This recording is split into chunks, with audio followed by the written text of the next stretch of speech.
बच्चों, कैसे हो आप सभी। तो चलिए आज एक नया प्रश्न हमारे सामने आ चुका है। ये काफ़ी दिलचस्प और काफ़ी मज़ेदार प्रॉब्लम है। आप लोगों को काफ़ी मज़ा आएगा ये प्रॉब्लम को सॉल्व करके हुए। और इस प्रश्न को पूछा है आनंद कुमार ने, जो अभी नवोदय की तैयारी कर रहे हैं। ठीक है, तो चलिए मिलकर सॉल्व करते हैं आज के इस प्रश्न को। तो हमारा प्रश्न कहता है, एक आयताकार प्लॉट की भुजाओं में 5:4 का अनुपात है और इसका क्षेत्रफल इतना वर्ग मीटर दिया गया है। तो प्लॉट का परिमाप क्या है। गाइज हम लोग को ध्यान देना है, हम लोग से पूछा क्या है, प्लॉट का परिमाप। ठीक है, तो प्लॉट कैसा है, प्लॉट है हमारा आयताकार। ठीक है, प्लॉट हमारा कैसा है, आयताकार है।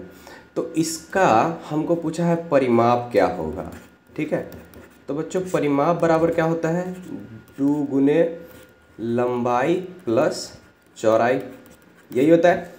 ओके, सो हमको बेसिकली प्रश्न में से लंबाई और चौड़ाई निकालना है। मतलब अगर लंबाई और चौड़ाई निकल गया तो हमारा आंसर आ गया। तो चलिए खोजते हैं लंबाई और चौड़ाई कैसे निकालेंगे।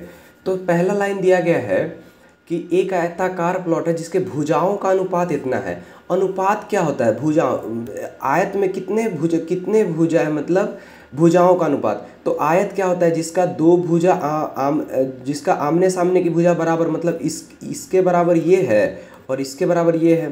तो इन दो भुजाओं का जो अनुपात है वो आपको दिया गया है। अनुपात क्या होता है, अगर किसी को नहीं पता तो मैं बताता हूँ। जैसे दो नंबर है एक नंबर है 20 और एक नंबर है 30। ठीक है, ओके, सो मान लो यही एक रेक्टेंगल है। ठीक है, जिसका एक भुजा इसको मान लेते हैं कि ये भुजा 20 है और ये भुजा हम लोग मान लेते हैं 30 है। ठीक है, तो अगर ऐसा रहता तो यहाँ पे अनुपात क्या होता, 20/30, यानी कि 2/3। 2/3 होता कि नहीं। अगर हमारा भुजा, मैं कह रहा हूँ हमारा भुजा अगर मान लेते 20/30 होता तो इसका अनुपात क्या होता, 20/30 बराबर 2/3, 10 दूना 20 और 10 तिहाई 30। तो इसका अनुपात क्या हो जाता है, 2:3। लेकिन हमारा अनुपात क्या है, 5:4 है। देखो मैथ में प्रॉब्लम सॉल्व करने का एक बहुत ही आसान तरीका क्या होता है कि हम लोग उसी प्रकार का एक छोटा प्रॉब्लम बना लेते हैं और प्रॉब्लम को सॉल्व कर लेते हैं। जैसे यहाँ पे अपना मन से एक प्रॉब्लम बना ली है कि एक भुजा 20 है और एक भुजा 30 है। ठीक है, तो उसका अनुपात क्या हो गया, 2:3। अब सोचो अगर हमको 2:3 दिया गया है, अगर हमको 2:3 दिया गया है तो हम 20:30 कैसे निकालेंगे। सोचो, देखो इस 2:3 में कोई एक, जैसे इसको तुम अनुपात निकाले हो 2:3, तो यहाँ पे कॉमन नंबर से तो डिवाइड किए होंगे ना, यहाँ पे कॉमन नंबर से तो डिवाइड किए होंगे ना। जैसे 20:30 से आपको 2:3 कैसे आया, आप दोनों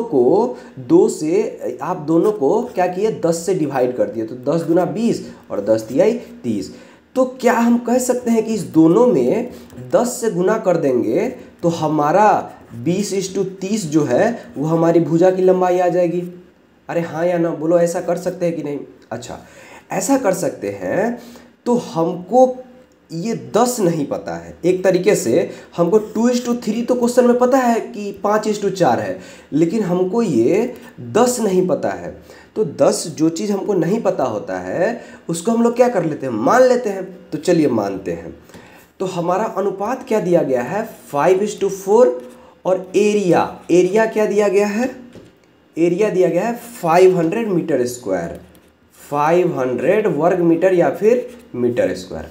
ठीक है, तो जो हमको x यहाँ पे जो x जो यहाँ पे 10 है वो हमको नहीं पता है।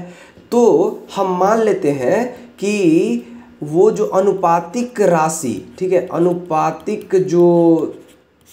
अनुपातिक राशि या फिर कुछ भी बोल दो, है ना, मान लेते हैं अनुपातिक मान जो है ना वो मान लेते हैं x है। क्या मान लिए, x। ठीक है, तो अगर x है तो एक भुजा क्या हो जाएगी, उसकी एक भुजा हो जाएगी, उस एक भुजा जिसको हम लोग मान लो लेंथ बोल देते हैं, लेंथ। तो ये क्या हो जाएगी 5x, ये हो जाएगी 5x। ठीक है, 5 × x। यहाँ पे देखो कैसे हम लोग कर रहे थे, 2:10, तो हमको 20 भुजा आ रही थी। तो यहाँ पे हम लोग क्या कर दिए, 5 × x, तो ये हो गया 5x। और दूसरी भुजा जिसको हम लोग कह देते हैं b, ब्रेथ, L से लेंथ लंबाई और B से ब्रेथ चौड़ाई, ये क्या हो जाएगा 4 इंटू एक्स, क्योंकि आपका रेशियो क्या है 5:4 का। ठीक है, तो आपकी एक भुजा आ गई 5x और एक भुजा आ गई, आपकी एक भुजा आ गई 4x। अब हमारे पास दिक्कत क्या है कि हमको भुजा तो आ गई, लेकिन ये किसके टर्म में आई, x के टर्म में, यानी कि हमको यहाँ पे क्या करना होगा, x को हटाना पड़ेगा। तो x को हटाने के लिए हमको क्या करना पड़ेगा, समीकरण बनाना पड़ेगा। क्या करना पड़ेगा, समीकरण बनाना पड़ेगा। तो समीकरण कैसे बनाएंगे, जो चीज़ हमको दिया रहेगा उससे, तो हमको क्या दिया गया, क्षेत्रफल दिया गया है कि नहीं। तो चलो, तो हमको लंबाई पता है, चौड़ाई पता है, तो हमको पता है कि लंबाई गुने चौड़ाई बराबर होता है एरिया, लेंथ इंटू ब्रेथ बराबर होता है एरिया। तो लेंथ है 5x और ब्रेथ है 4x, तो एरिया क्या हो जाए, एरिया दिया गया है 500। ठीक है, तो इसी से अब अपना निकालते हैं, ये हो गया 5x into 4x is equals to 500। अब आप लोग बहुत होशियार बच्चे हो, इसको तो सॉल्व करने आता ही है। तो ये कितना हो जाएगा x² और ये हो जाएगा 20 इक्वल्स टू 500। तो यहाँ से x² आ जाएगा 500 डिवाइडेड बाई 20, तो 0 से 0 कट गया और 2 से 25 बरतबे, तो x बराबर क्या हो गया, √25, तो यानी प्लस माइनस, यानी हो गया +-5। ठीक है, +-5 क्यों हुआ, क्योंकि जब भी स्क्वायर इधर जाता है तो प्लस माइनस आता है। क्यों, क्योंकि 5 का स्क्वायर भी 25 होता है और -5 का स्क्वायर भी 25 होता है। बोलो आई बात समझ में। अच्छा ओके, इतना समझ गए तो आप बोलो x का वैल्यू 5 हो सकता है, हाँ हो सकता है। भुजा की लंबाई मतलब 5 तो हो ही सकती है। क्या x की वैल्यू -5 हो सकती है, नहीं, -5 क्यों नहीं हो सकती, मैं आपको बताता हूँ।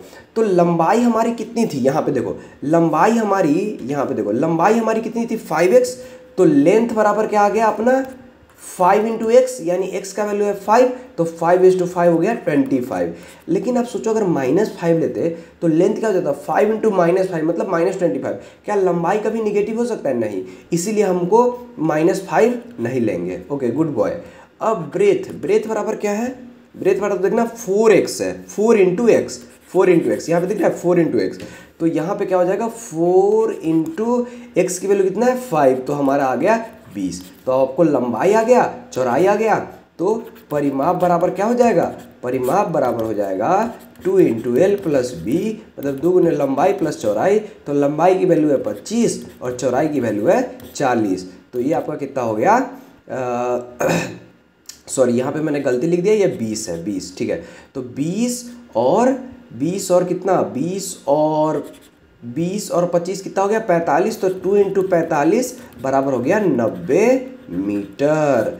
तो आपका ऑप्शन नंबर कौन सा हो गया, आपका हो गया ऑप्शन नंबर, आपका हो गया ऑप्शन नंबर, 1 मिनट, ओके, सो आपका ऑप्शन नंबर हो गया सी। आई बात समझ में, आपका ऑप्शन नंबर कौन हो गया, सी। तो बोलो आई बात समझ में, ओके, हैप्पी ना, समझ गए। चलो, तो अगर आपको समझ में आ गया तो भैया के लिए एक लाइक मार देना और चैनल को सब्सक्राइब कर लेना। और आपको भी अगर कोई डाउट हो तो कमेंट सेक्शन में पूछना, ठीक है, आपको भी कोई मैथ्स का डाउट हो तो कमेंट सेक्शन में पूछना, ठीक है। तो मिलते हैं फिर नेक्स्ट वीडियो में, तब तक के लिए थैंक यू, बाय बाय और अपना ख्याल रखना।